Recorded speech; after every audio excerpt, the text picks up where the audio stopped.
before he was finished, and he knew that he needed to change tactics around here. Grabbing a worn-out beanie that he found dumped near the trash can, he picked it up and dusted it to clean it up, making sure that it was presentable, and wore it, zipped his jacket fully, and tried to blend in with the civilians. He put both hands in his pocket, trying to keep himself on low profile while walking on the street.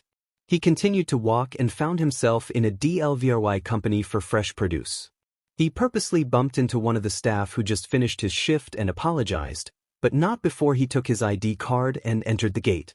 He walked over to the gate and a security guard came to stop him before entering. "ID please." Izuku showed the ID card that he stole and showed it to the guard before he checked out. Okay, you're free to go. Entering the place, he pretended to work there by strolling around the area until he spotted 3 trucks loading out crates of food from fresh vegetables to dairy produce. Everything that they needed to start a restaurant. But he didn't come here just to steal the food. He spots the 𝗬𝗧𝗏 foreman holding the clipboard, which he assumes to holding the 𝗬𝗧𝗏 schedule, and places it on top of a wooden table before he goes to a bathroom. Quickly, Izuku grabbed the clipboard containing the travel manifest along with the 𝗬𝗧𝗏 schedule and truck's plate number, placed the paper into a photocopier, and printed himself one before he put the paper into his pocket and walked away. He put the clipboard back to where it came from, and just in time before the 𝗬𝗧𝗏 foreman came and took the clipboard where he left it and shouted to the truck driver while eyeing the manifest. "All right, these trucks are going to UA. Load them up quickly and make sure they arrive tomorrow morning." Izuku walks away from the warehouse and stares at his copy of the 𝗬𝗧𝗏 schedule before he smiles.